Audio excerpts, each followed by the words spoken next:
Biologically speaking, blue is a difficult color to come by. Nature uses it sparingly, and among decorative flower breeders it has remained elusive. Moonlight blue carnations, of the species Dianthus coreophyllus, were first developed in laboratories in the Netherlands, before being purchased by an Australian company. Paul, you're talking about pressure. You are pressurized as a scientist, or do you feel pressurized as scientists in general because of issues of food production for the entire humanity, or certain big healthcare issues, or other environmental issues that there is out there that have to be solved? As a more or less fundamental scientist, there is pressure, but that's the pressure that we feel by the competition that we have with other laboratories. Everybody wants to publish in Cell or Nature or wherever, and that's the pressure that we feel all the time and day by day. But that's just competition. That's not the pressure that I really mean. The pressure is more economically. So the increase of efficiency. Also the question how we are producing enough food, for instance, but also you can think of using this technology for other means like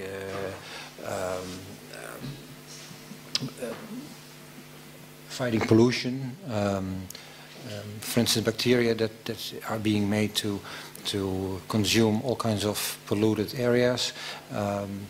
That pressure is put on by the society, and I'm sure that the society will be much more easy to allow this technology to be released into the environment than before, especially because the Chinese and the eastern part of the world will be much more practical about it than we are. And I can imagine because they have much more problems than we have. Well, do you already really practical experience that as a scientist working for the Netherlands Cancer Institute, that you feel competition of the Chinese? In science, of course, the most competition of the Chinese people is competition that is generated here, because people come here and they work very, very hard, and that's the competition that we feel directly. Yeah.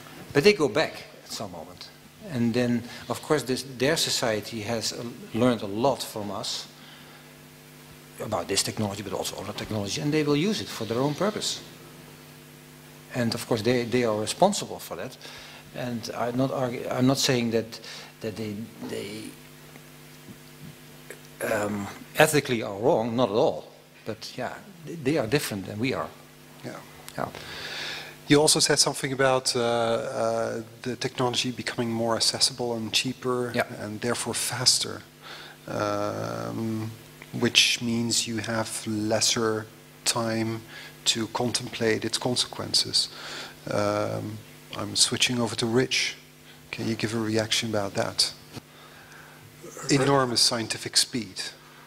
Right. So the conversation happens pretty slow, and the technology evolves really, really quickly. Which you brought up the issue of other cultures. Other cultures don't have the same hang-ups that we have. The kinds of things that we worry about. This polite conversation that we're having right now doesn't take place everywhere else, because why would it? They don't have the same historical wrong turns that we do. They have different ones. But we're all playing in this kind of globalized world where if somebody else is developing an idea, just the fact that they now know a thing that we don't know is a kind of pressure. Yeah. And this was like during the Cold War. This really drove a lot of development of technology. It was an idea that there was somebody else out there on the other side of this imaginary wall that has already solved this problem. And oftentimes, in hindsight, it wasn't true. But the mere idea that they are was enough to make us scramble and build factories and produce the very thing that we were afraid of in the beginning. This was, true with atomic weapons kind of over and over again. It was also true with germ weapons over and over and over again. We imagined other people were doing these horrible things. They're going to do these horrible things to us, so we better do them first. And I can see that playing in to how these ethical choices are going to be made. We haven't yet seen somebody open the door to a nursery full of children that all have some kind of transgenic trait. Maybe they are all immune to some disease that people are really concerned with. We haven't seen that yet, but imagine if that door opens up and it's in China. It wouldn't take very long for the rest of the world to start to want to do that. So I think we're kind of on this precipice. We're having a polite conversation about it, but we're not really in control of the debate. We don't have the means to stop or to slow down the development of these technologies other than through kind of our human one-on-one experience, this conversation of ethics, which happens really, really slowly. So I guess my answer is I don't have a whole lot of faith that we get in front of this thing and slow it down. Somebody mentioned ethics. I guess in some respects it almost becomes a moral position that I have. I'm almost describing missionary work. It was one of the reasons I'm so excited to talk to researchers, people like directly involved, because at some level you have more agency than I do. You're actually, sometimes the pipette is in your hand. Yeah, but look for instance at how animal experiments are evaluated here in the Western world, especially in Holland, and elsewhere. It's very, very difficult to do an animal experiment, let alone a transgenic animal experiment in Holland. You have to apply for approval by several committees, but also have environmental clearance licenses and so on and so on.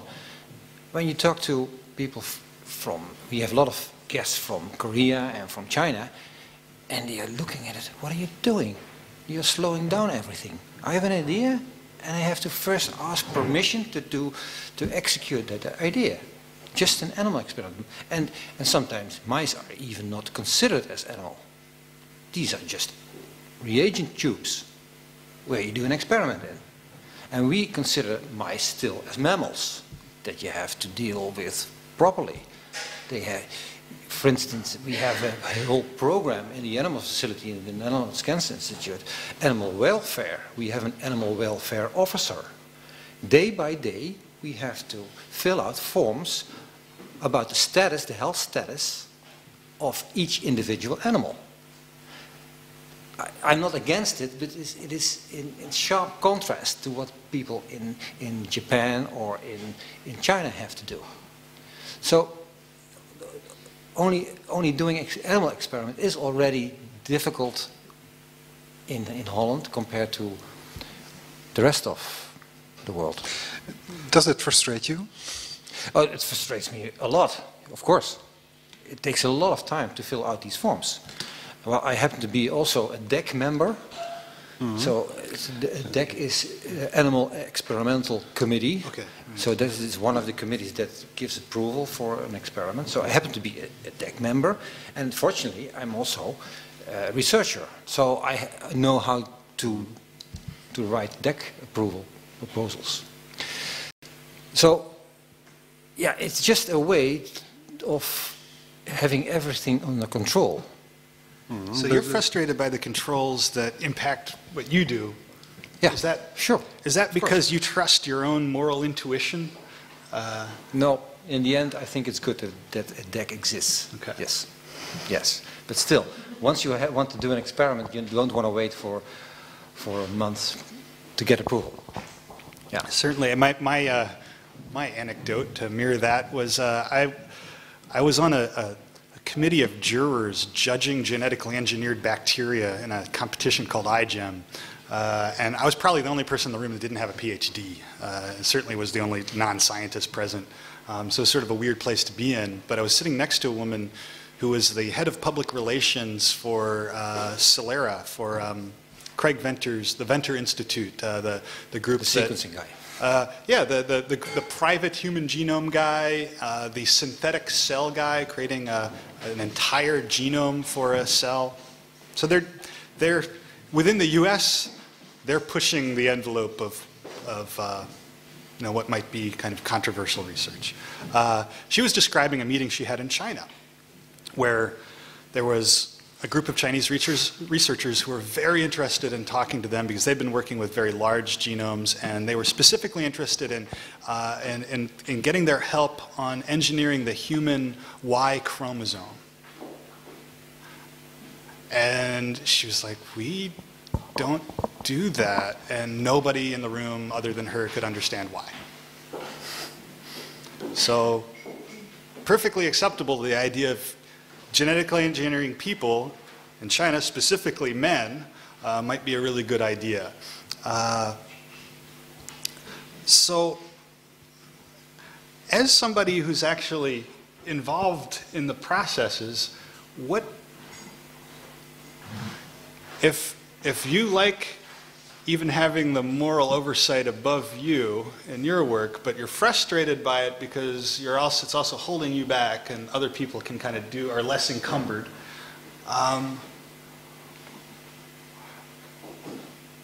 Would you like to see a global? Was it called DEC? Yeah, would you like DEC, to see yeah, a global DEC? Yeah, that's what the European Union is now trying to enforce now. The new European guidelines are imposing every member of the European Union to have a sort of same system to guide animal experiments. And every member can have their own details, but in general, those guidelines should be the same for all countries. So that's what the European Union, at least, is trying to do. And I think that's good. That's a good... Although each member can have their own specificities and their own ideas about it, and Holland will be I think the most... het braafste jongetje van de klas. And it will implement even stricter rules than what is imposed by the European Union. But in principle, I think it would be good that where basic research is being done, there should be the same guidelines. Yeah. Okay. I was just wondering, I can understand your frustration as a scientist when it comes to doing experiments in the lab. But if I hear that there is like a mosquito out there who can, on some island, who's going to like make the whole mosquito population there disappear because humans can get dengue, while mosquitoes certainly have a role in the whole ecology, I actually get worried. So. I mean, I don't like to get dengue, but I think if you just terminate like a whole population of mosquitoes, you're going to diversify a whole ecology system which needs mosquitoes. I mean, birds need to eat and all kinds of stuff. So maybe like a United Nations when it comes to that kind of impact, when it comes to transgenetic animals is maybe an idea. And I was wondering how you would feel about it if they're really like a whole worldwide, DEC too. So the DEC is only considering the welfare, but okay, sort of environmental clearance committee, so to speak, evaluating all the risks that are involved in doing this kind of work. Yeah, I think when it comes to nuclear energy, there is something like that. So I think similar to that control mechanism, there should be something about genetic engineering. Yeah, I think that would be necessary even. Do you think it'll take some high-profile disaster of one sort or another to create such a body? The thing is that the recombinant DNA technology was starting in the early 70s. And there was a moratorium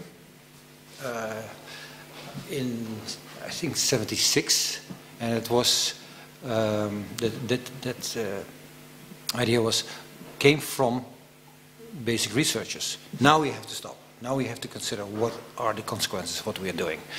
And then that moratorium was lifted a couple of years later, and we are still waiting for a big disaster, I have to admit. Yeah.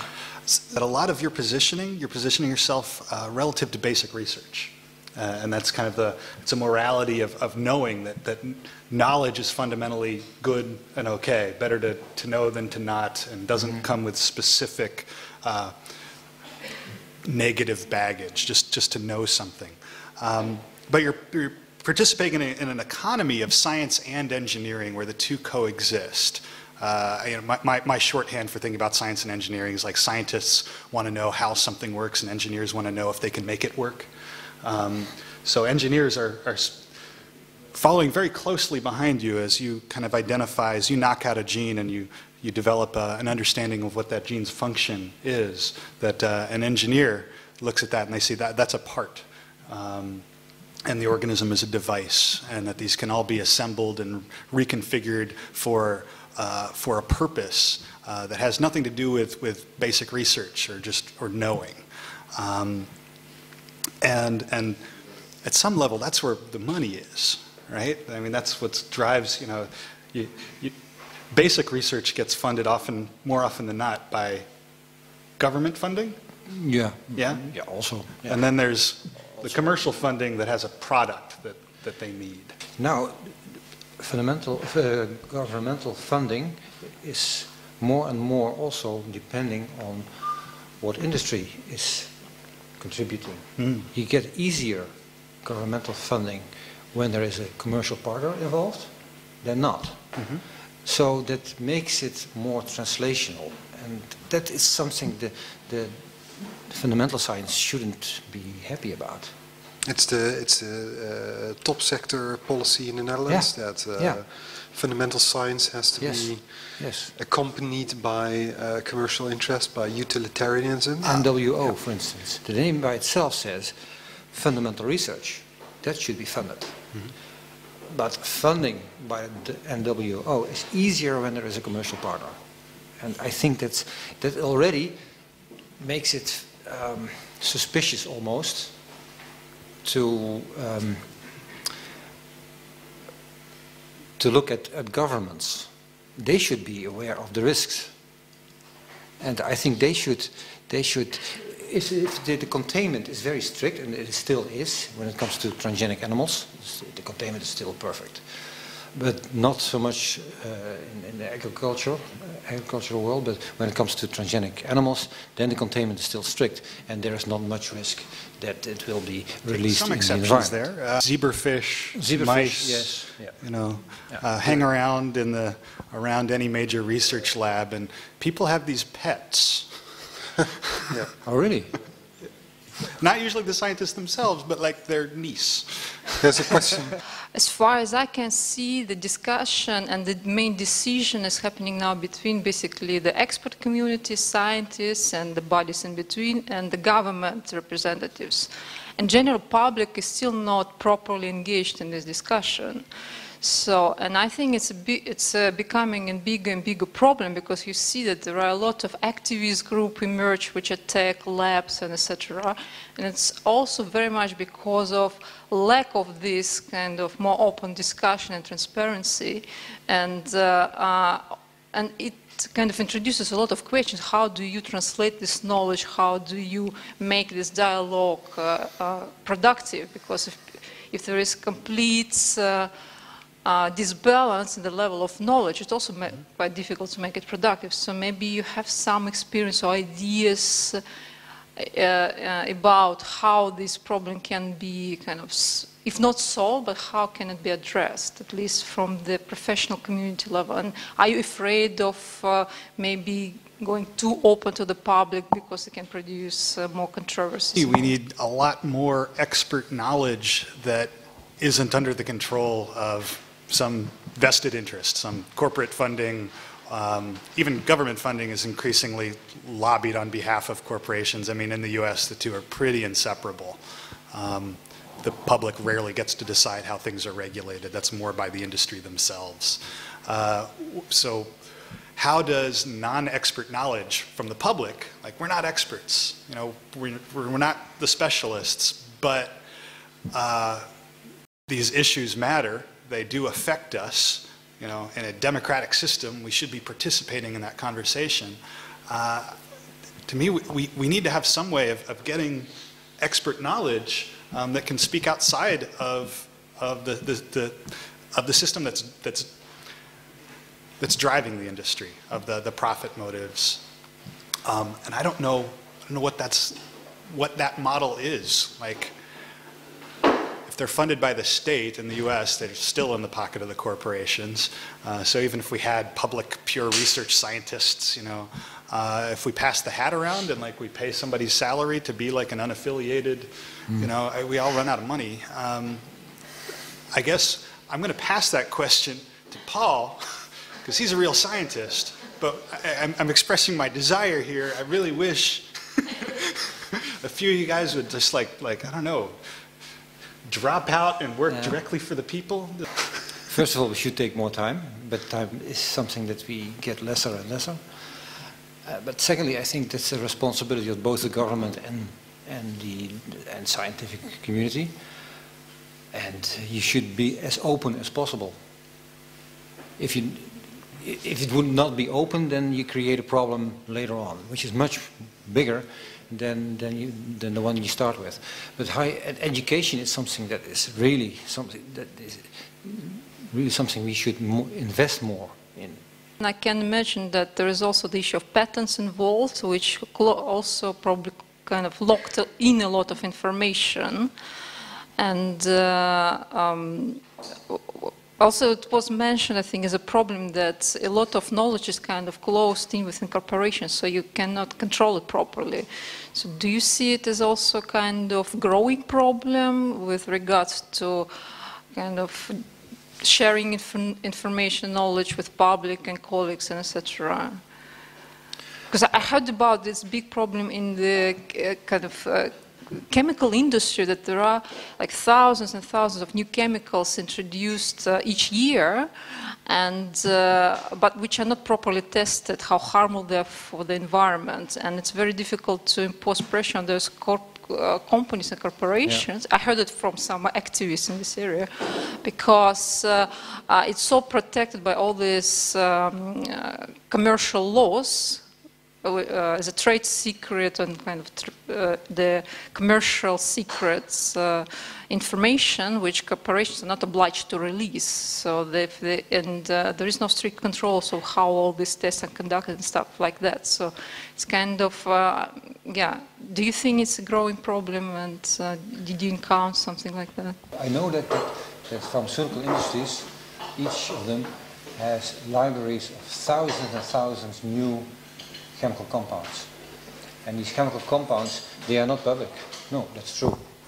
And once they are, and I think that's not a problem. It's not a problem. Once they start setting up experiments or anything else to use them, then they should describe what they are doing. And what I understand is that is what they have to do. For instance, in our institute, we have also models that are being used by these pharmaceutical industry to test compounds if they are effective against some tumor, and we know exactly what they are testing. So that's quite open. And also, when animals are involved, these committees also know what they are testing. So when it comes to the use of these compounds, I think it is open, but maybe I'm too naive and too optimistic about that. That's only what I see what they are doing with us, and what they are doing elsewhere. That I don't know. But when they come to the laboratories like us, then it's quite open, and I don't see any risk there. Yeah, but what they are doing elsewhere, that I cannot say. And when they are using these compounds in the environment, of course, there should be much more control over that. Yeah. If the corporation declares the product a trade secret, it's very difficult to get them to disclose what's in it, even if it's directly affecting the public. So like in my hometown, the big issue is hydrofracking. It's extracting gas that's buried way deep in the ground, and so they drill a really, really long hole, and then they stuff it full of this fluid that busts apart the rock and loosens up the gas so they can get gas they couldn't get otherwise. What's in that fluid?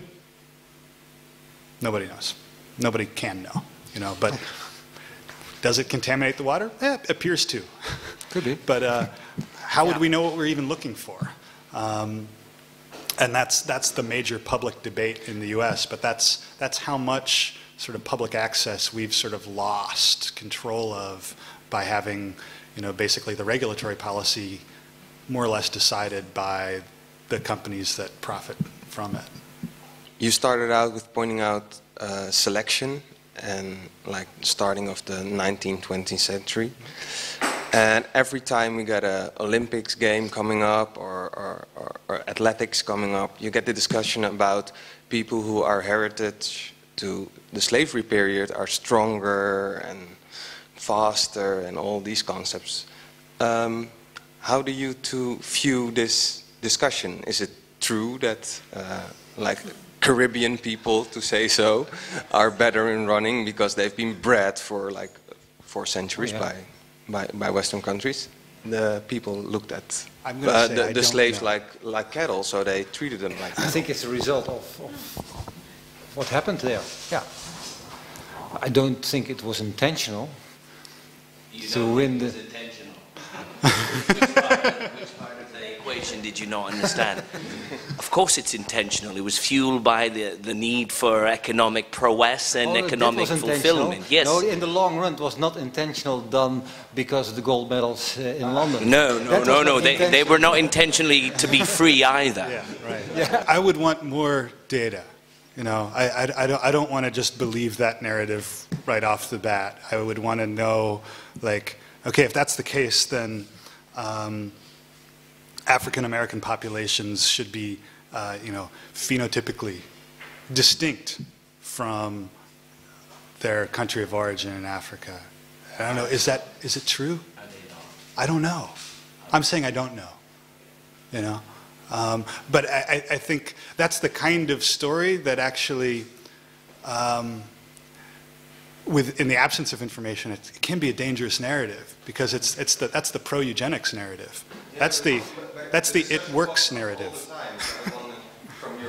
Yeah, I just see it as problematic. So like I want to, you know, if somebody else was saying that, if it was like a white guy in a suit and he was saying the same thing you're saying, I think we would all hopefully like raise our hand and like, can we have a footnote on that? Can we see the data? But I think what you're alluding to is like that history of eugenics is like kind of still present. It's interesting you said it comes up for discussion every Olympics because I don't think in my country it does. I don't think that's something that we talk about. BBC did a small documentary on the last Olympics.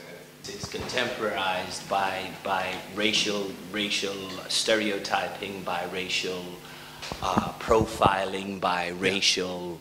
By typing in your race on an application. So the notion that it's not typified in the Americas is slightly one-sided. Because it's so internalized. It's embedded in all the unspoken stuff. You know, when you Fact is, it's quite spoken, to be honest. Quite spoken. I mean, within religiosity, God is a white man with beard and all that blue-eyed shit. So let's get honest here. Sure, but you don't have to say that out loud. I think we're in agreement, but I don't want to assume anything. That issue of eugenics, of like these, you know, programs to improve humans, right? So much of this research that we're describing got started in that era. The mice that we're describing were first, you know, those inbred lines were started by C.C. Little in the early 1900s. He was on the board of the American Eugenics Society, and this was not only popular, but progressive considered in many circles, with support from sometimes religious groups, many times science groups. It's not to say that everybody was on board. There were also people involved in this research that were very outspokenly opposed to it. But it was a lot more widespread and popular and influential than anybody today kind of realizes. And I think it's really important that we actually reclaim that history with all of its flaws intact and put it out in the open, lest we start to make those same assumptions again. Have you considered mapping the different eugenics programs and policies of different nations in the world? I would love to see that happen. And the way we do it is, within the Center for Post-Natural History, we exhibit these organisms. So, each one has a story, it has its own origin story. And oftentimes their origin stories, when did we first inbreed them, takes us right back to a lab, to a researcher who is oftentimes involved with eugenics research, like the mice. There are some interesting counterexamples. We've got out there, upstairs, an albino frog, an African clawed frog, which was first inbred in captivity by an English researcher who discovered that it would respond to human hormones, so that he could inject the frog with the urine of a possibly pregnant woman. And if she was pregnant, the frog would ovulate. It's a female frog. So this became the most reliable pregnancy test of its day. We're talking the 30s. So a cooler of those frogs was brought over to the United States, where that population was established, and they started to use it as not only a pregnancy test, but also to test the effects of birth control technologies, which was a very important eugenics issue. Many of the most outspoken pro-birth control people, because remember, birth control was illegal at this point in our history, at least in my country, were pro-eugenics. The birth control was about minimizing, eliminating undesired breeding. That's a big part of eugenics. And so this little frog tells this really complicated story. Whereas on one hand, the frog guy, the guy that figured out the hormone thing, he was screaming anti-eugenics stuff. He was actually in the 30s sticking his neck way out beyond his colleagues to speak out against this stuff. But then the frogs come over to the US, where they are used to develop birth control by the predecessor of Planned Parenthood, the American Birth Control Institute, I think, but was a pro-eugenics group. So we're kind of all, like it or not, really tied into that history. You can't just say, I'm on the good side, I'm on the bad. If you use a birth control pill, the history of that pill leads right back to these really complicated issues. To what end? I think we just need to, all of us should have that stuff, in our short-term memory, so that when we see things that connect to that history, it's apparent, rather than this kind of erasure that's occurred. As far as I know, there is no major documentary about eugenics. Think about any other issue that seems important, and there's many documentaries competing for your attention on that subject. This one is just it's literally made for TV specials, but when is Errol Morris or Werner Herzog or any of the great storytellers we have going to tackle that one? But eugenics is based on the assumption that the individual's phenotype is determined by his genome, right? Alone, yeah. And now more and more we realize that is not the case. Why are people so different where we have only 20,000 genes? And the difference between people are so much more than 20,000 genes can encode for. So there are many other ways that the phenotype is determined by. And okay, running, part of it is indeed genetics, I agree. But the rest of the phenotype is determined by all kinds of environmental causes. And I think we should learn much more about that, how to use our genetics to influence the phenotype. And therefore I think eugenics is, maybe we can learn from it, but we'll never use it anymore. I don't think that's a big risk. No, you know, I went to make a movie in the countryside of Holland, and so I came back 35 later in the same countryside, and practically everything was still there, the houses and the fundamentalists, the people, but the cows, they had changed so much. Like all the cows are now a different breed, and so they're kunstmatig geïnsemineerd, artificially inseminated. And they all look they all look like the same cow, and it was very scary because they grew a lot. Also, not only their milk production grows, but also their physical appearance and the way they look through their eyes. You know, I could. So I'm a bit scared of this thing, and then also hearing that they all come from the same bull, and to know that all the females are just giving birth one after the other every 9 months, and so I'm a bit, I wonder if we take away the fertility or the lusty life of the animals together, what will happen do we study what will happen with the affectionate, mating life of those? Many of these organisms. I don't know how to pronounce this question even. It's not a discussion, but it looks so strange, and I don't. Could you help me here? Well, many of these organisms are no longer able to reproduce on their own.